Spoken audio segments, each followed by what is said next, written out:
Bonjour à tous, ici Vegette sur World of Tanks et aujourd'hui on se retrouve pour un petit guide de vidéo, donc un guide de l'objet de 416, donc char moyen russe soviétique tier 8, donc russe soviétique, ouais, donc char moyen soviétique tier 8, donc la branche, entre guillemets, la dernière branche de médium qui s'est installée, donc la 43-44 objet 416.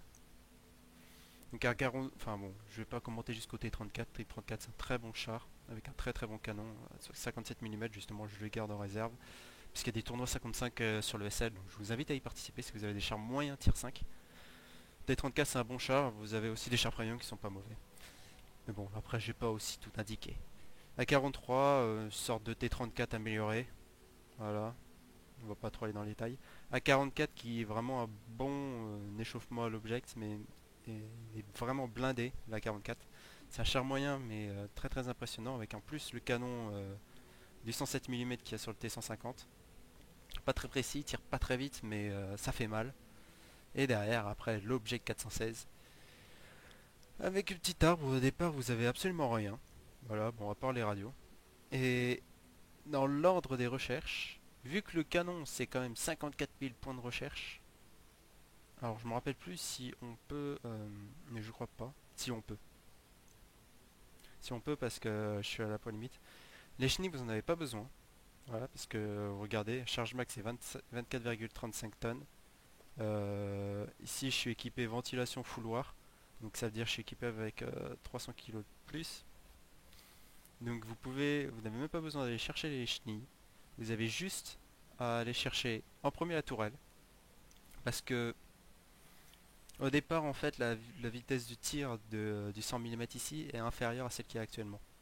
Donc avec la tourelle vous améliorez la fréquence du tir. Puis après derrière vous pourrez passer au canon suivant. Ça change absolument... Enfin, c'est utile de prendre la dernière tourelle. Ça vous rajoute 100 points de structure. Le blindage est un peu meilleur sur les flancs, mais c'est pas vraiment ça qui compte. C'est la portée de vue aussi qui gagne 10 mètres, ça peut être utile. Je vous conseille vraiment d'aller chercher ces 10 mètres, ces points de structure en plus, où vous en avez besoin pour l'object. 1100 c'est très peu au départ, vaut mieux aller tout de suite aller à 1200. Et surtout cette augmentation de vitesse de tir qui est vraiment très importante sur char. Puis après aller chercher ce canon, ce 100 mm M63 qui est une vraie bête de compétition. 7,5 coups par minute, c'est à peu près... Alors, je vais vous sortir en une petite comparaison au canon du Pershing. Parce que, voilà, on va dire, il y a pas mal de chars comme ça. Mais on va faire une petite comparaison au canon du Pershing. Il tire plus vite qu'un Pershing et il fait plus de dégâts. Et il pénètre mieux. Voilà, donc vous voyez quand même la qualité du canon. C'est pas pour rien qu'il y a un 9. Je rappelle que les tirs ici sont arbitraires, hein. C'est Wargaming qui décide. Ça peut pas, ça correspond pas à l'efficacité d'un canon. Attention. Parce qu'il peut des fois y avoir des canons qui ont une meilleure note, mais qui sont pas forcément meilleurs en qualité sur le char. Bon, là c'est le cas. Bon. Voilà, il tire plus vite qu'un Pershing.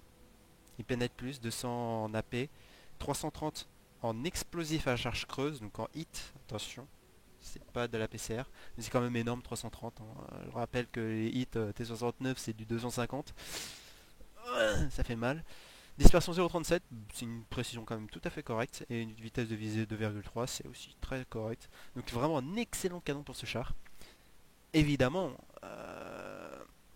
faut bien qu'il y ait une compensation. Compensation, c'est la tourelle. Parce que vous avez un angle de 150 ou 160. Alors ça, je me rappelle jamais. Mais voilà, c'est entre 150 et 160 degrés le niveau de la tourelle. Donc vous pouvez pas tourner à 360 avec cette tourelle là, ce qui est un énorme point faible. Le deuxième point faible, ça se voit au niveau de la structure du char. Voilà, donc là il est à plat. Bah vous pouviez pas tirer en contrebas avec ce char. Voilà, ça se voit, hein, mécaniquement, on peut pas réellement beaucoup descendre le canon, donc vous pouvez pas tirer en contrebas avec ce char là, donc il faut se positionner en conséquence. Donc ce canon, c'est un excellent canon. C'est, j'ai envie de dire, même le meilleur canon des tiers 8. Tout canon compris, hein, que ce soit vitesse rechargement, précision, vitesse de visée, dégâts. Tout combiné, c'est le meilleur canon. Mais, tourelle à 160 degrés, euh, pas aucun, aucune dépression de canon. Enfin, très très faible, hein. Je dis pas aucune, mais c'est très très faible. Et vraiment, ces deux points-là Ça pénalise énormément ce char. Bon, après derrière, bon tourelle correctement, mais faut pas non plus espérer un blindage ultra conséquent de la tourelle. C'est vraiment si l'adversaire tape un mauvais endroit que ça bouncera. Un moteur qui est situé à l'avant, 400 chevaux pour 24 tonnes, c'est pas terrible. C'est un char en fait qui accélère difficilement, mais quand il atteint une vitesse de pointe, derrière, comme vous le verrez sur la vidéo de gameplay, il fait son chemin. C'est pas gravissime avoir un moteur aussi faible. C'est juste sur la réaction il sera faible, mais derrière en vitesse de pointe il atteindra les 50 km à l'heure. Une très bonne vitesse de rotation par contre, qui on va dire compense légèrement le fait que sa tourelle ne tourne pas à 160 degrés. Dire légèrement. Bon, blindage de caisse, vous l'oubliez, hein. Même side scrapping, c'est très délicat de faire du bon side scrapping avec. Mais de toute façon, le blindage ne suit pas derrière. Ça aide après derrière pour moins montrer son char. Parce qu'évidemment, quand vous faites du side scrapping, vous ne montrez pas l'avant de votre char. Où est situé le moteur. Donc vraiment cacher le plus possible l'avant de votre char. Surtout qu'il est fragile, c'est où est situé le moteur. Et sans moteur, c'est vraiment très délicat de jouer ce char. Et vous pouvez évidemment prendre feu assez facilement, même si c'est 12% de probabilité d'incendie, vous pouvez prendre feu. Il n'y a pas que le moteur qui fait des incendies. Portée de vue 380 mètres, 370 avec la première tourelle. Et une portée radio, bah, si vous allez aller chercher la dernière, c'est 160 mètres. Dernière qui est un peu plus légère hein, que la R113 qui est sur un bon nombre de chars. La dernière radio 760 c'est sur quelques chars, dont l'objet de 416 et la 430 version 2. C'est vraiment les tiers 8 et tiers 9 pour aller chercher l'objet 430. La radio est très très rare mais elle est vraiment très légère pour une portée radio de 760 mètres. Donc allez la chercher vraiment en tout dernier si vous l'aviez pas avant d'avoir ce char. Donc si vous avez les SU-122 54. Mais voilà, c'est vraiment à chercher en tout dernier radio. Donc au niveau des équipements, ventilation fouloir, hein. Après derrière le troisième dépend de ce que vous souhaitez faire, mais pour l'instant j'en mets pas parce que j'ai pas vraiment les crédits à consacrer à ce char. Barre de tension, bon, moyen, revêtement anti-éclat séparé, râtelier de munitions humide, c'est utile parce que quand même vous pouvez vous faire taper le râtelier de munitions. C'est pas non plus ce qui arrive tout le temps, mais ça peut arriver. La boîte à outils, ça peut être utile. Le camouflage également, hein. Bino, si vous jouez en sniper, c'est utile. Système de visée amélioré, c'est très utile, surtout si vous jouez en sniper. Parce que vous avez que 2-3 et bah, si vous jouez en sniper, c'est-à-dire que vous ne bougez pas. Donc que la vitesse de visée qui s'améliore, c'est plus pratique qu'un stabilisateur. Donc si vous bougez, évidemment, le stabilisateur. Donc c'est vraiment entre les deux sur comment vous voulez jouer ce char. Qui peut être joué en sniper, ou bien, comme sur le gameplay, vous verrez que je joue quand même assez au contact. Au niveau des munitions, bah moi je fais un 25-5-5. Voilà, donc toujours avoir quelques obus gold en réserve au cas où si vous rencontrez du tier 10. Surtout si vous avez les moyens de le faire. Après, je jouez pas exclusivement en premium. C'est vraiment dans des cas d'extrême nécessité. Par exemple, je vois un E100 ou un MOS devant moi. Je sais qu'à la paix, même en visant les points faibles, c'est très délicat. Donc tant pis, on va tirer du 8. On fera des dégâts, hein, même si ça coûte cher. Et quelques obus explosifs parce qu'évidemment, entre tier 8 et tier 10, il y a les spectres, des RHM, des chars très peu blindés et qui font un maximum de dégâts. Et donc toujours avoir quelques obus explosifs en réserve, surtout au niveau de ces tirs là. Et avec des canons au moins de 100 mm. 90 encore c'est limite. Mais à partir de 100 mm vous pouvez considérer l'option des obus explosifs.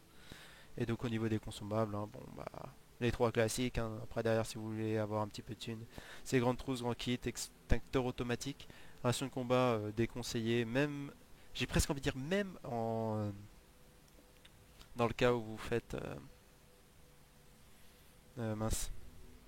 C'est déconseillé même dans le cas où vous faites du combat d'équipe.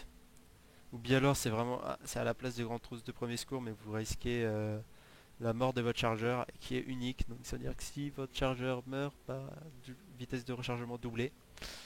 Voilà, c'est plutôt déconseillé et vu que vous prenez assez facilement feu, même si vous avez 10 ou 12%, c'est un moteur à l'avant. Forcément vous pourrez prendre feu assez facilement. Donc vous conseillez quand même d'avoir le triplé et éviter d'avoir la ration de combat supplémentaire. Au niveau des camouflages, bon, moi j'ai opté un petit camouflage full hein, sur l'object. Hein. Après vous en avez plusieurs, hein. Ils en ont pas rajouté, mais il y en a quand même 4 encore hein, au niveau des Russes. Si, 7 je crois, ou ouais, 7 en tout pour les camouflages. Ouais, moi je choisis celui-là avec l'object. Mais voilà, il y en a plusieurs, hein, c'est selon les goûts. N'oubliez pas que de toute façon, on a besoin que d'un seul, pas besoin de plus. Et bah, je crois que c'est tout. Donc c'était Végette. Et je vous retrouve pour la vidéo de l'objet 416 sur Muro 20K. Et ouais, c'est pas n'importe quoi comme carte, c'est pas forcément une meilleure carte pour l'object, parce que c'est pas vraiment l'idéal pour sniper. Et bah, je vous souhaite de bonnes parties sur World of Tanks ou sur d'autres jeux. Et allez, ciao tout le monde!